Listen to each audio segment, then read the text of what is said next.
everybody. I'm Katie Knight and welcome to my podcast, Can You Put Me on Guest List? If you are new to the podcast, then welcome. And if you've been here before, then thanks for joining me again. I hope you are doing well today. This week, I am joined by Rosanne Janmaat, who is the COO of ID&T, a Dutch company that organises some of the biggest events in dance music, such as Awakenings, Sensation, Mystryland. They're the co-founders of Tomorrowland. And a few days ago, you may have seen on the news that a Fieldlab test festival was held in the Netherlands to investigate how events with an increased visitor capacity can take place safely and responsibly during the pandemic. Well, this festival was also organised by ID&T. So we chat all about how this test went, what it was like, how people behaved, how it worked, and what Rosanne thinks are the next steps for large events to be able to happen again. We also talk about Rosanne's journey in the company so far, as she actually became the COO at the beginning of 2021. And even though she had been at the company for 14 years before that, obviously stepping into that kind of role at a time like now couldn't have been easy. So we talk all about how that transition was for her and what were her first priorities. And it was just a really interesting chat with someone that really knows her stuff. This is Rosanne Janmaat here on Can You Put Me on Guest List? Rosanne, hello, how are you? I'm good. Nice to be in your show. Oh, it's lovely. I've been really looking forward to this. I know we've had to change dates a few times, so now it's like finally happening. So I'm really happy to have you here. Me too. How is everything where you are? You're in Amsterdam? I'm in Amsterdam. Well, things are a bit strange still. The rules here are quite strict at the moment. So we are in a lockdown, work with a curfew. So everyone needs to be inside their houses at 9 p.m. So it's still a weird situation, but I feel that there's positive things coming. I agree.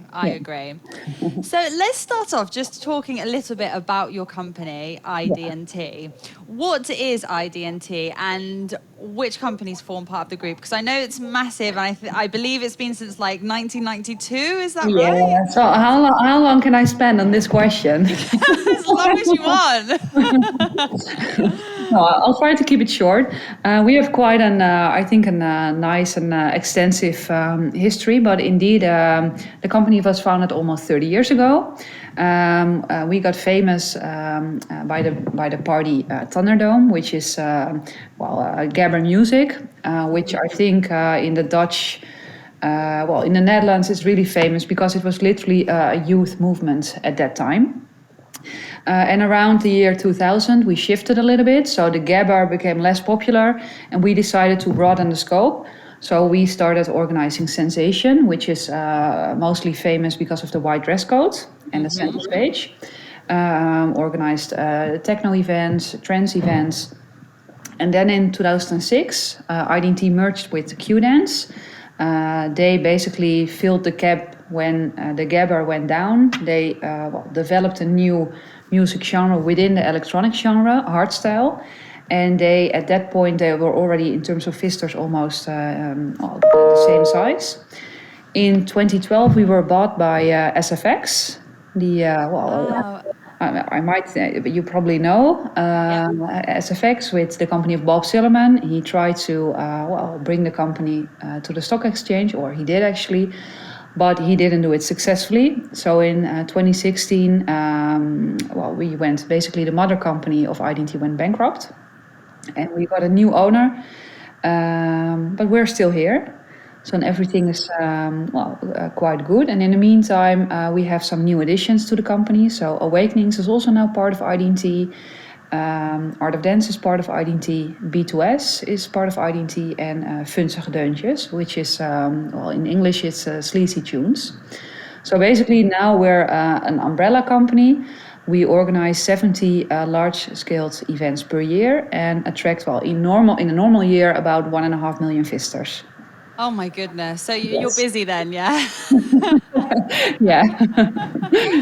Oh, wow. That's amazing. And so you became the COO of the company from January the 1st of 2021, which was a time that is even still very, very difficult for the entertainment industry. So I'm really curious to know, how did you find stepping into such a big role at such a difficult time? And what were your first priorities? Well, sometimes, I make the joke, it's like if you cut off the sea, it's like, oh.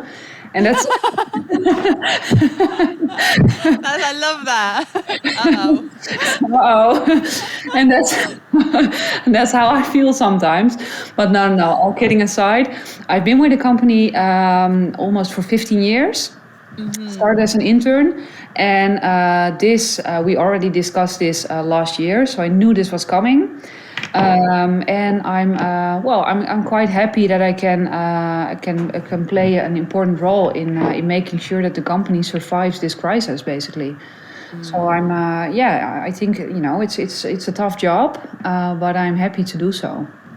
And the most and I think that to your question, what's my focus? Well, the first one, of course, is getting the company through this crisis. Then the second is making sure that all our employees stay happy and motivated and can, be the best version of themselves within the company. Yeah. And then the fourth one is, in every situation you can see something positive. And so what we're trying to do is come up with a couple of new projects that we were already thinking of, but because we have such a busy schedule in normal years, we never had the time, and now we decided, okay, let's take the time. Now we're having kind of a downtime. Let's take the time to introduce and launch new concepts. Yeah, it's been quite nice, hasn't it, in some way, like when you think of the positive sides, that some of these things that even if they're not projects, maybe they could just even be like personal things that you never ever normally have the time to do. Yeah. And now has been the time that you can kind of explore and discover other things and try the things that you never thought you'd probably have the time to do. Yeah, definitely. I mean, it has the last 15 years. I've literally been traveling all over the world. Getting on a plane, off a plane. Sometimes I didn't even know what country I was going to. Yeah, where am I? And now, it's a good time to, I think, for reflection and decide what you think is important in life. At the end, the most valuable thing in your life is time. Yeah. Absolutely. Couldn't agree more with you. And you have to sometimes, I think maybe also because we're females, you can dragged into some stuff because you think, okay, it's nice to do. But yeah, if it costs time for you and you don't get anything about it, then why should you do it? Yeah, absolutely. Couldn't agree more. Yeah. And talking about trying to get through this corona crisis, this last crazy year for everybody, for every type of industry. Yeah. A few days ago, I think only 3 or 4 days ago, a Fieldlab test festival, which was organized by yourselves and Mojo, correct. Is that right? Mojo, yeah. Mojo? They're the Dutch promoter, the Dutch company of Live Nation. Oh, right. Okay, interesting. Yeah. So you held an event in Netherlands, in the Netherlands, to investigate how events with an increased visitor capacity can take place safely and responsibly during the pandemic. Yeah. I am so curious. I mean, I've seen it on the news and I'm so excited to talk about this. First of all, I'd just kind of like to know, how did it work? What were your main concerns and how did everything function? So I think taking one little step back, the first thing we did basically when Corona hit us was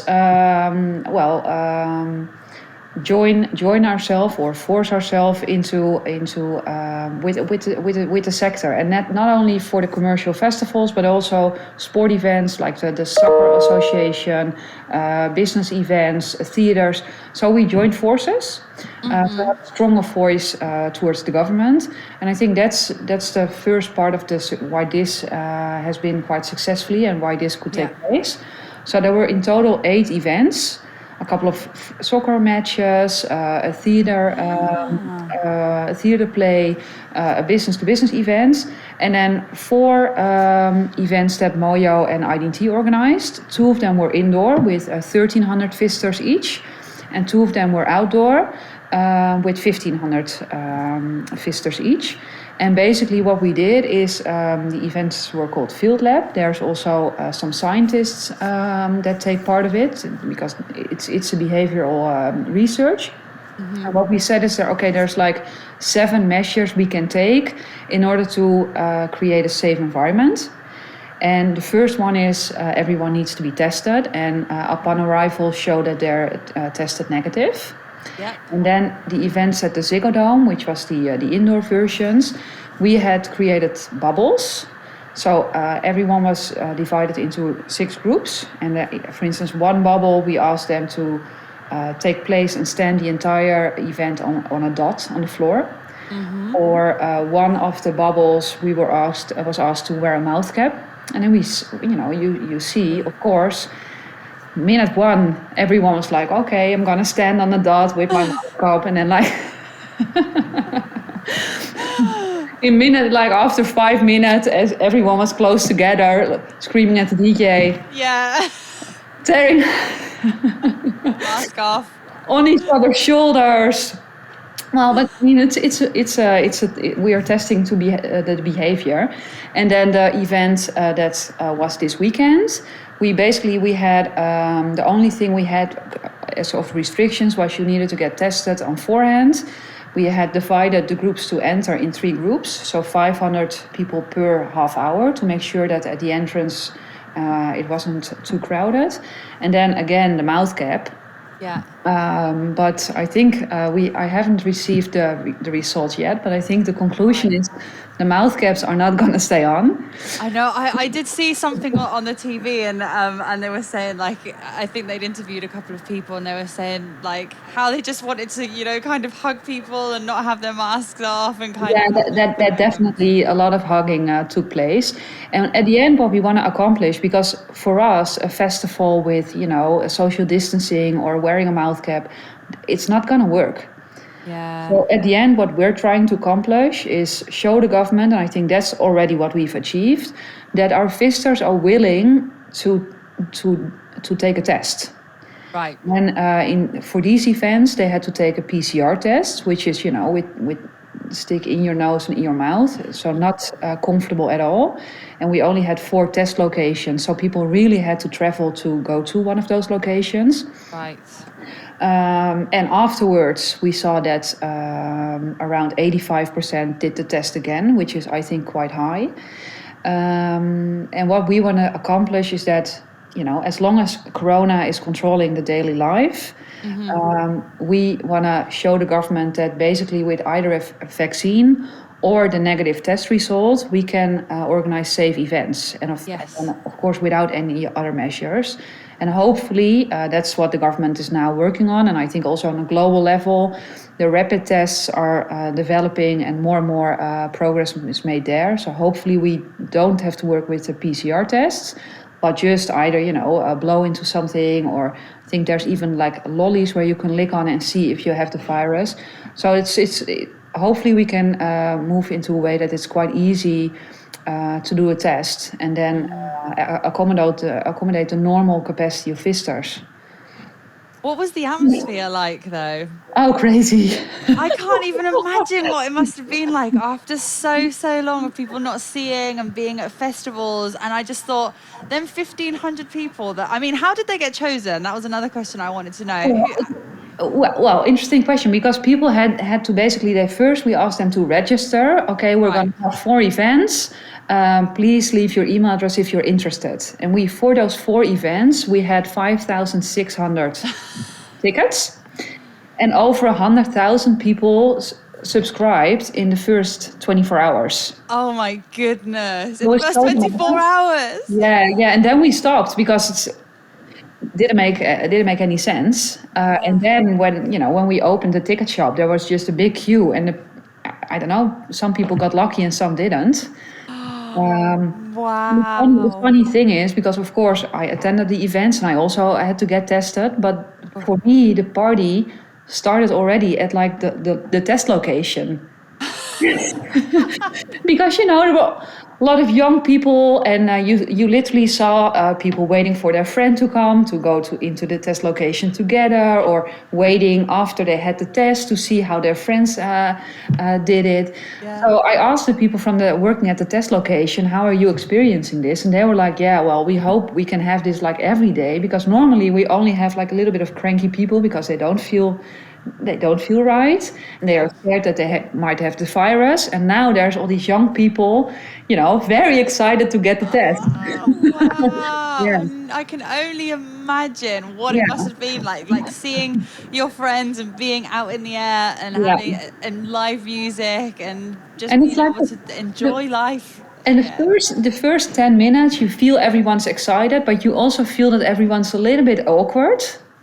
Like, okay, am I the first one who's gonna take off the mouth cap?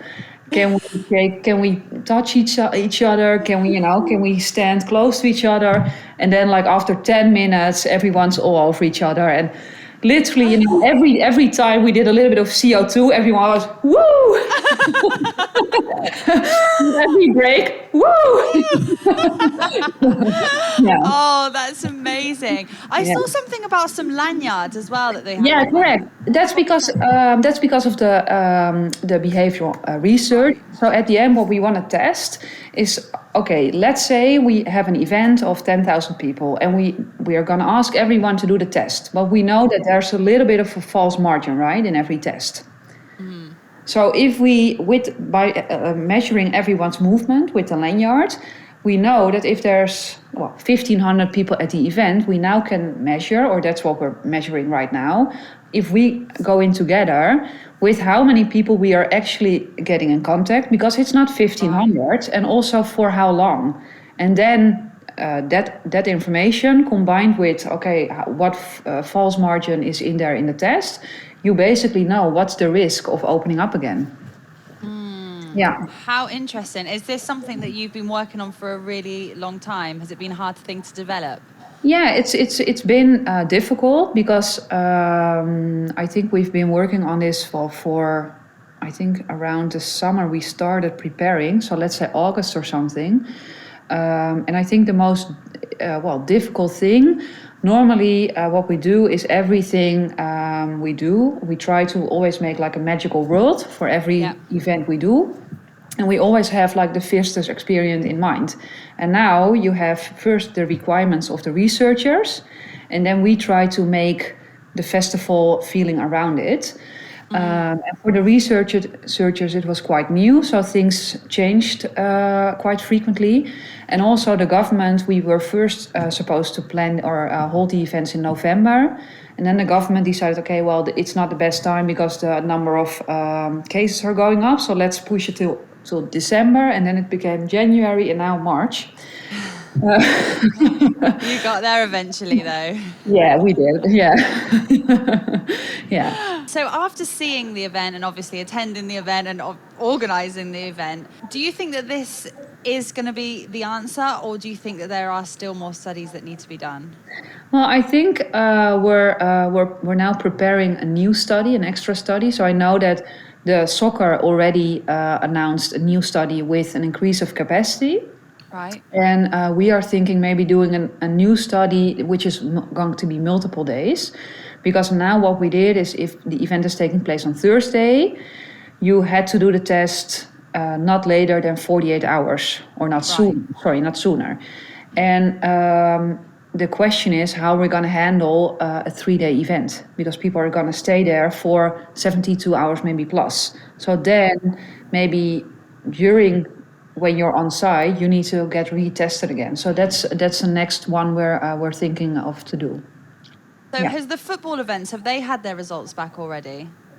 Well, what we do have, so we're expecting all the results to be there early May. Right. But what we do know is that up front, so when people got tested, I think now we have about in total, so out of the 8 events, there's 60 people that got tested positive. So we told those 60, basically we picked them out. Hey, you cannot enter the event. Plus you have corona and you need to stay at home and go into quarantine. So I think that's already positive. Those people might have never known otherwise. And so far, over the 8 events, we have 4 people that turned out positive after the event. And the question is, got they infected in between the test and the event or at the event? And that's something we're now the researchers are looking into. Most likely they got it in between. Yeah, of course. Yeah. And that seems like such a small number as well, but it's easy Yeah. to have got it between Exactly. them times. Yeah. So, big question. I know this might be a hard question. Okay. But what do you see the rest of 2021 looking like for the entertainment industry? Yeah, it's a good question. I think we're gonna have events in 2021. Question is when. And I think also for every country it's a bit different because, for instance, in the UK, the vaccine program is going way faster than in the Netherlands. Yeah. And I think that's a big. It's going to be a big part of it. Also, the rapid testing and whether they are going to be approved is going to be a part of it. So at this moment, we're aiming for. We think that the events in August will take place.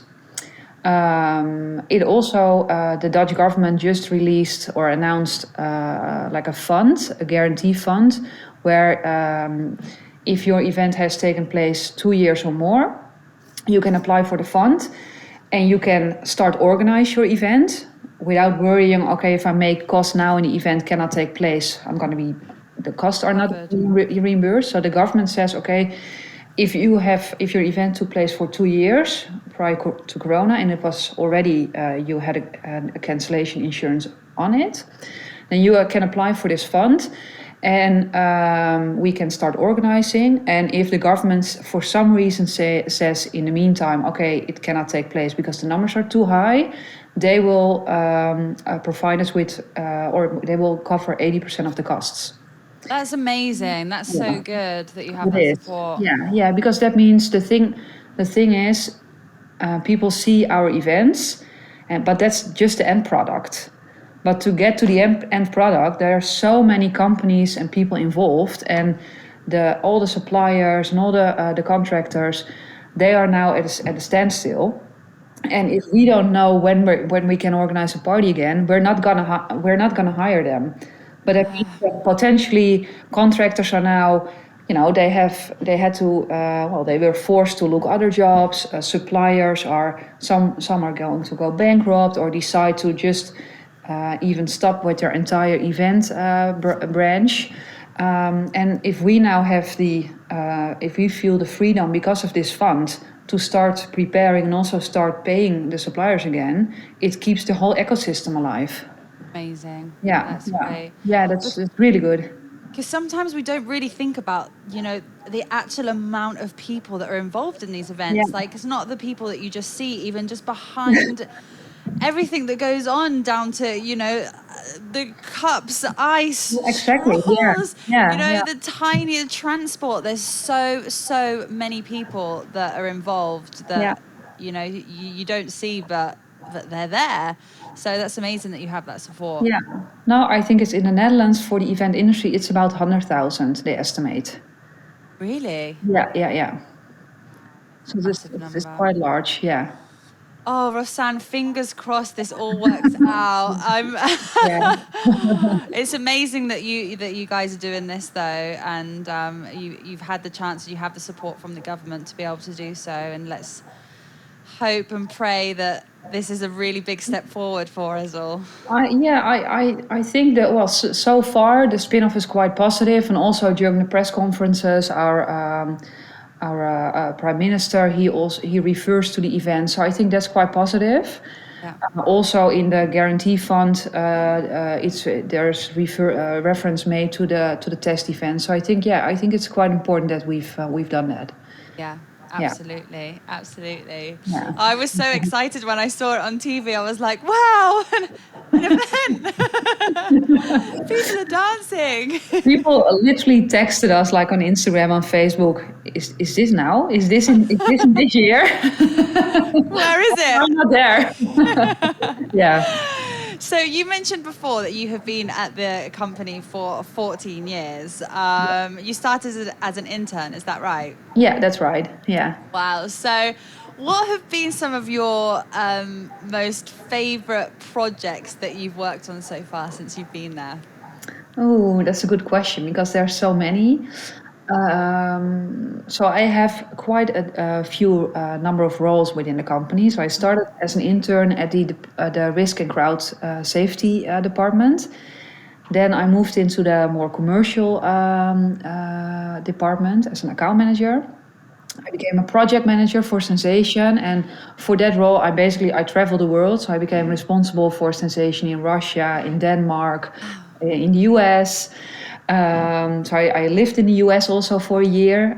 When we just got bought by SFX, we decided to start a company or set up an office there, and I moved there to help set up the office. So we had a Sensation in Toronto, in New York, in Las Vegas, Miami, San Francisco. That was quite cool. I did some business development after, so made sure that we brought Sensation to Turkey, to Japan. So it was really, that's one of my highlights, to get to know so many different cultures. You know, when you go on a holiday to a certain country, you see it's a nice country, but you don't really get to know the culture. And when you work with a culture or with people from a different country, you really you understand, hey, okay, this is a little bit different than my approach. And I think every country and every culture has something in it that's really beautiful. So learning from different cultures and seeing the beauty of them, I think that has really enriched my life. Yeah. So I think that's has really been a highlight. Then we also had some really tough times. So when SFX went into the Chapter 11, that's basically going bankrupt, that was a difficult time for our company as well. But it did make us stronger also as a team. So even though it was a difficult time, I'm quite happy to have been there and to have been I don't know if this is a saying in English as well, but to have been close to the fire. What I'm trying to say is that, I was there. I got asked to join the management team. So I saw also the lesser side of doing business.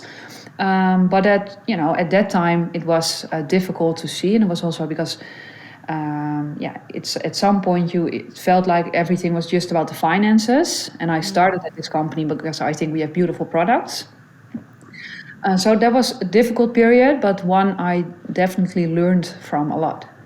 When I was reading earlier your journey in the company and how you started, and one thing that I did think to myself was it's quite rare that you do meet people that have been in a company for so long nowadays. I know. 14 years is a really long time. And I think probably before it was probably more, it was something that happened more regularly. But I feel like nowadays you don't really meet people that have been from an intern and worked their way right to the top. So I know. And I thought that was really amazing and really inspiring as well, because I actually really don't know hardly anybody that has kind of had the journey that you've had. So I kind of wanted to ask you a little bit about what your advice would be for people that are maybe starting out in the industry and would, like to pursue a role like the one that you have today. Well, I think first of all, when I just joined the company, I was so impressed, maybe, overwhelmed of it's such a rare collective of individuals who are all really different people, but there's just this one gigantic goal that they have, which ties them together, and that's basically create the best events in the world. And after every event, we're not gonna sit, we can sit back again because we've just did a wonderful job. No, first thing is, how can we do better? And that drive, it's contagious. And so I think that's for me very important. Um, it's difficult to get used of like a crowd who's already screaming when they're waiting at the entrance to get in. So I think that also helps. I think I was lucky that I really got the opportunity to develop myself. And you know, I had the different roles, and of course I had to work for it. It wasn't nothing was given. But the fact that I had the opportunity to travel the world, and when I said, "Hey, I'd like to live in the US," okay, It's the US. go live in the US. I said, okay, I think I want to start a new business unit and work on that business development. Okay, if you think you can get business in China, go and do it. So I got a lot of trust and freedom in the company, and I think that's quite special. So yeah, I think that's the reason why I'm still here. Also because I every day, me and my colleagues see new opportunities and things we can do better, new projects, and I think until that's the case, because no day feels the same here. So as long as that's the case, I think I'm here to stay. Oh, that's nice. It's nice Yeah, when you go to work every day and there's something different and it's yeah. exciting and you don't have that sensation of, oh, I'm doing the same thing again, you know? No, I've got friends and they say, yeah, they say, yeah, we literally have a 9 to 5 job where Yeah. already at 3, they're like, okay, 2 hours left. That, of course it happened once or twice, but it hardly does. Most of the times I'm like, it's dark, I need to leave. I'm still here. Yeah, yeah. And then as with regards to giving tips to people who are now young, Yeah. I think what really helped for me is work on your own internal PR. So, make sure that if you achieve something, the people who matter know that you achieved that. That's a great Because tip. I'm now here at this level, and we have at this moment around 100 people working for us. I try to keep in touch with all of them, but that's not happening on a regular basis. So I don't know in detail what all of the 100 people are doing or what dreams they want to pursue. So if they tell me, I know and I can help them. Yeah. And I think No. that's an important one to remember. Yeah, Yeah, yeah. absolutely. Communicating and trying to keep a close Yes. relationship with Yeah, yeah, yeah, the yeah. people that you work with. Wow, you're over 100 people. That's a lot. I know. Yeah, yeah. And Nice. we're already down with 40% compared to last year. My goodness, Yeah, a yeah, lot of you. So, as we said before, ID&T started in 1992. yeah, Obviously, dance music styles have changed as have people's music tastes as well, and the yeah. things that people like to do and like to attend. So, what do you think is the secret behind organizing events that year after year are successful and never really seem to fall behind? Basically, it's going to clubs yourself because that's where new trends start. So we have a lot of young people, but also even me, who are still really passionate about music and finding the next new talent or the next new thing. So it's basically it's just scouting and going to clubs, going to Ibiza and check out what's going on there. Yeah, yeah. Keeping yourself in the mix. Yeah, and also not being afraid to try different things. It's easy to always book the DJ Mac Top 100, and of course you want to have them there, but you also want to have within your program space for new upcoming talent Yeah. to see, hey, is this maybe a new person for the DJ Mac? Yeah, and even if it doesn't work, it's like, well, at least you've tried and you learn from your Exactly. mistakes, Yeah, right? exactly. Yeah, yeah, of course. And well, the nice thing of our portfolio is that because we have such a broad portfolio with so many events, for instance, at Sensation, there's just one stage. Yeah. We have space for 6 artists. In 2006, Duncan, our founder, he decided, okay, the trance music, which was Sensation, I don't really think that's going on anymore. So let's move it to tech house. And we did that transition within 1 year, and people were like, what happened? We bought a ticket for a trance event and now we're here in a tech house event. So that was maybe a bit too quickly. So we've learned that lesson. But for instance, with Mystryland, there's 3 days, there's 14 stages. You can just have, a pocket stage with a new trend and then see if it's busy or not. And if it's busy, then the next year you give it a bigger stage. And then the next year you give it an even bigger stage. Yeah. Or you make a new event out of it. So that's basically the growth model we use. Yeah. Yeah. That sounds like the best way to do it. I'm curious to know, what are you missing the most from, pre-coronavirus and when you were organising so many events? What's the part that you kind of miss the most about? I think I miss dancing. Oh, I know, me too. Yeah, the day that you're with your friends and it's a sunny day and you're in a park and there's nice music and you have a drink in your hand and just dance without a worry. Yeah, I think that's what I miss. Me too. I'm sure most people that are listening will probably say the exact same thing. Yeah. And what are your goals for 2021 with ID&T? I know obviously, I'm sure one of the main goals is what we've just spoken about before, but is there anything that you're working on that you can share with us that you're really excited about? It's just a little bit too soon. Because we are with the government. We just had a press moment on Tuesday. So if they had better news, I might have had the opportunity to say a bit more. But we're working on 3 projects. One of them is online, which is quite exciting. It's not the typical live stream. I think it's really going to be something cool. And there's 2 alternatives that we're going to add to the portfolio, but that are also Corona proof. Okay. Basically, but we are adding them to the portfolio permanently, and I'm really excited about that one. Or about especially one of those, to be honest, without saying that the other one is less exciting. Okay. But it's something that's, we've been for 29 years, we've been organizing events or festivals that were always music infused and always in the electronic music genre.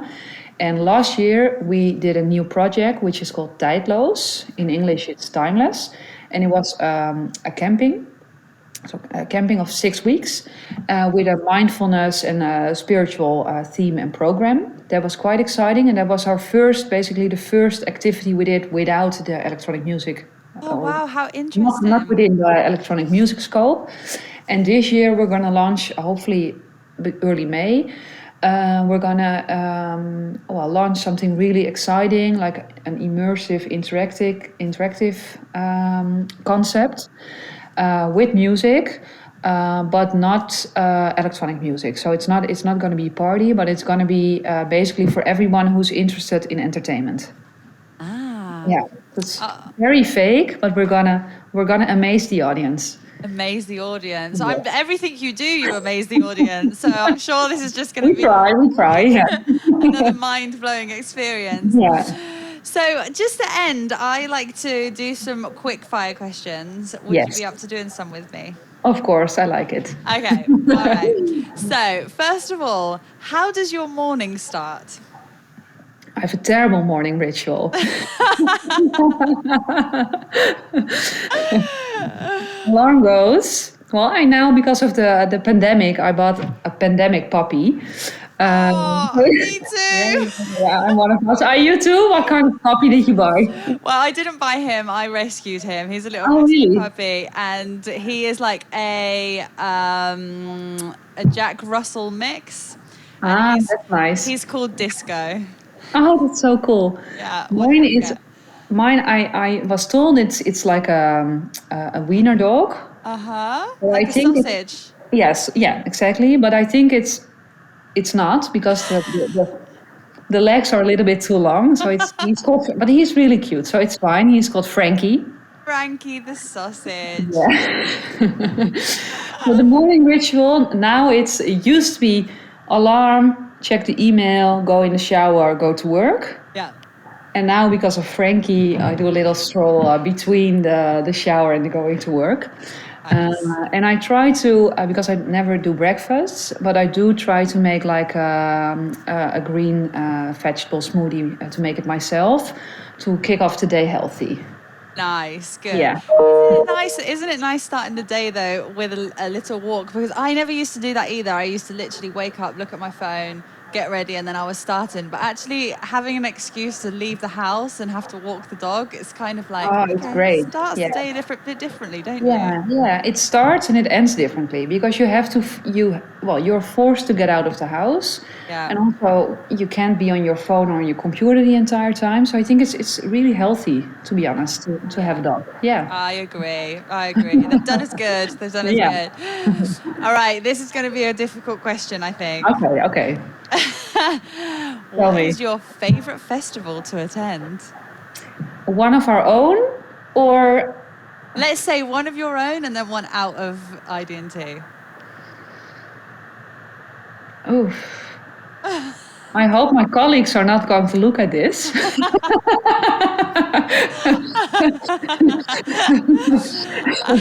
I won't put you on the spot, whatever you want to say. Well, I think vibe-wise, it's definitely going to be DEF CON, which is the biggest hardstyle gathering in the world. And hardstyle isn't typically music I play in my car, but the energy and the vibe of the crowd, it's unprecedented.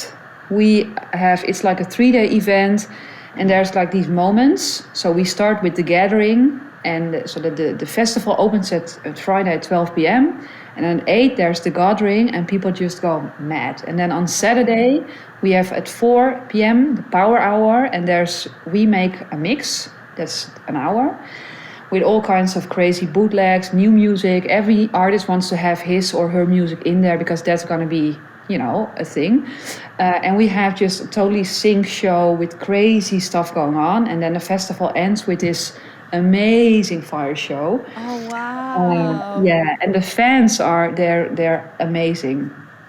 Yeah, That so I think sounds that will be vibe-wise, and I think Mystryland, because Mystryland is such a nice gathering of all these really different individuals, because there's trance music, there's hardstyle music, there's a little bit more of an urban sound, so everything is there mixed up, and the techno people are checking out the hardstyle stage, and the hardstyle people are checking out the urban stage, and I think that's a really nice mixture of people. Yeah. Oh, nice. I've never been before, but I've always heard so many great stories. Yeah, well, if this year takes place, then I'll hope to see you there. Yeah, hopefully, Yeah. hopefully. Yeah. What was the last thing that you bought online? It was this morning. A really cool jacket that I can wear, hopefully, to Mystryland.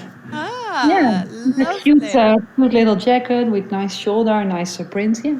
Very nice, very Yeah. nice. Yeah. Something new that you've learned during the pandemic? Oh, something new I learned during the pandemic. Yeah. Let me see how I can translate this in English. I think it will be how flexible our team is. How flexible your team is? Yeah. So after I think already 2 weeks in the pandemic, and everyone was first, you're like a little bit numb, like, okay, what's happening? And is this really happening? And for how long is this happening? No one was believing it. And then after 2 weeks already, our creative people were, okay, big turnaround. Let's focus on what we can do. So we did the most amazing live stream shows. With DEF CON, of course, we created a stage of 100 by 100 meters. And normally a stage is like this because you're viewing at it. And now it was down, and then we had drones flying over it, and the pyro show playing Queen with The Show Must Go On. Oh, wow. Yeah. It was like crying material. That's Basically, tijdloos we did, and we now are developing the new projects. I think it's incredible to see that people, we can do anything that we normally do, and still being able to come up with these great things and ideas. Yeah, that's amazing. Yeah, it's so true. Actually, a couple of weeks ago, I had another guest on the podcast, and he's a producer at BBC Radio 1. Yeah. And and we were talking about the same thing. Like, obviously, he produces all of the radio shows from the studio normally, and then all of a sudden, the pandemic hit, and he was like, "You'd be so surprised how all of a sudden, just like that, we were able to turn things around, and we were producing radio shows that are broadcast to the whole of the nation from my room, you know." Yeah. And it's crazy how quickly we can adapt, and it just goes to shows the things that we can do from home. Yeah, so that's something I'm really proud of. Amazing. Yeah. Something that you haven't ticked off your bucket list yet? Ooh, I have checked a lot of things off my bucket list. So, you know, I've done a lot. Did like the cage diving in South Africa with the white sharks. Me too. Oh, nice, eh? Did you also do the dive? Diving in the Bahamas with the hammerhead sharks. Haven't done that, no. It's nice. I stood on a plane. You stood on a plane? Yeah, wind walking it's called. Wow. Yeah. I'm the bucket list thing I'm good at. Have you jumped out of a plane? Of course, of course. I drove a tank. Looks fun, but it's I'll keep that one in mind. Yeah. I should have gone for the option where you can drive over the cars, but maybe another time. No, so what I had on my list was going to Norway, to the north of Norway, and swim with orcas. Wow, how beautiful. But I'm not sure if it's also nice for the orcas. Yeah, it's also true. I think I have to reconsider whether that's something I'm gonna do. And then if I'm not gonna do that, I don't know. I think it would be nice to go to Rajasthan in India, where there's these beautiful castles, or maybe to Bhutan. So yeah, that's some great options there. Yeah. We had a year of sitting at home, so. What is your favorite cocktail? Oh, I'd say quite a simple one. I think a mojito. Mojito. Oh, I love a mojito. Yeah. That's a good choice. It's fresh. It's sweet. It's good. Yeah, definitely. Yeah. It feels summery, doesn't it? Yeah. What's your favorite month of the year? I think it would be, I think April. Yeah, the Netherlands is on its best in April, you know. I'm Dutch, so I like to cycle. And there's a lot of beautiful flowers that are coming up. The baby sheeps are running around in a meadow. I think it's full of new life and hope. Oh, how lovely. What a lovely answer. Yeah. And what's the best thing about the Netherlands? I think the people. Yeah. I think I like the energy of, like I just said, I think in every culture there's something really beautiful in it. And so it has the Dutch culture. So lovely. I love going over, especially when it's like ADE. It's my favorite time of year. Oh, yeah, I understand. Yeah. So lovely. So lovely. Well, that and stroopwafels, which I also... of course. Yeah. I became the stroopwafel ambassador. So every country I went, I brought as a present the stroopwafels. Yeah. I literally, just last night, I ate the last two that I had in my fridge, and they've been in there for Oh, really? Oh, send me your address. I'll make sure you get some new ones. Oh, lovely. Yeah. And my problem. Thank you. Yeah. And my last question for you is, so this podcast is called Can You Put Me on Guest List? Yes. So I would like to know if you have a guest list rule, because I'm sure that you're asked for guest lists quite a lot. Yeah. Do not ask me whether there's also lockers on site. When there's lockers on site. Yeah, it's I think the worst thing that, and I know it's very strange, but at the beginning of the event, that's the most busiest moment because everyone's still, getting into place. And then there's your friends who are like, I'm about to leave. Where do I need to get out? What's the address I should give to the cab? Are there lockers? Like, hey, listen, we have a website. there's information on it. I put you on the guest list, so the rest you should by yourself. I'll see you there. Here's the information, and I'll see you later. I'm busy now. Oh, amazing. A great answer. Rosanne, this has been so lovely. It's been likewise. Yeah, it's been so great to end the day chatting with you and having a bit of a laugh as well, and just finding out more about what you do and everything that you've got going on. You're obviously super busy, and I'm really excited for what's to come for you. So thank you so much for being on my podcast. Yeah, thank you for having a good time. And send me your address. I'm going to send you the stroopwafels. Oh, I'm going to send you my address.